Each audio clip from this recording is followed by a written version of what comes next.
ZLEC, Zone de libre-échange continentale. 54 États d'Afrique. 1,2 milliard de consommateurs potentiels. Un volume d'échange de 5 milliards de dollars à l'horizon 2022. Mais l'institution que viennent de mettre en place les chefs d'État et de gouvernement d'Afrique n'est pas encore un marché commun. Quand plusieurs pays se mettent en partenariat pour libéraliser le commerce, il y a plusieurs étapes. Donc la zone de libre-échange, c'est l'une des premières étapes. On parle de zone de libre-échange quand un certain nombre de pays se mettent ensemble et décident de libéraliser le commerce au sein de cette zone qu'ils constituent. C'est une zone continentale où les pays membres facilitent la libre circulation des biens, des services et des personnes en l'absence de barrières tarifaires et non tarifaires.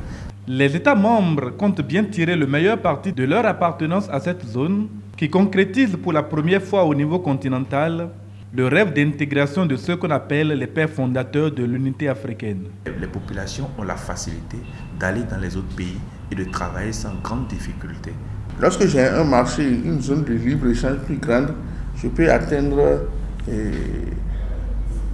niveau de vente beaucoup plus élevé. Donc je fais ce qu'on appelle les économies d'échelle. Toutefois, adhérer à une zone de libre-échange n'est pas sans risque pour l'économie des États partis. La réticence du Nigeria et du Bénin jusqu'au dernier moment ne manque en effet pas de justificatif. Il n'y a pas d'avantage sans risque.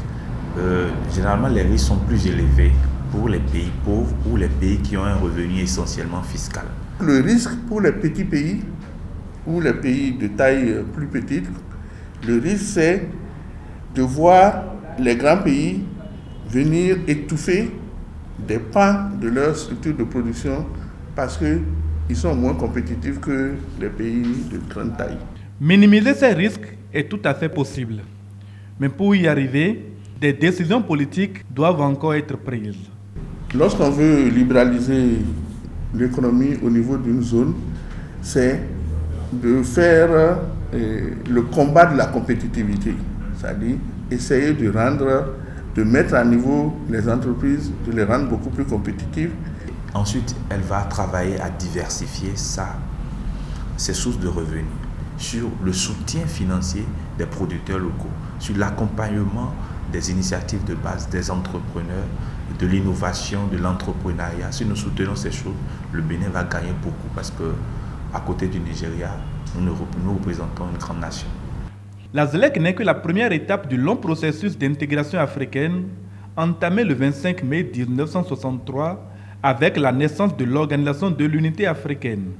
Le dessein des pères fondateurs ne sera accompli qu'avec à terme l'instauration de l'État panafricain. Mais comme dit l'adage, il n'y a que le premier pas qui coûte.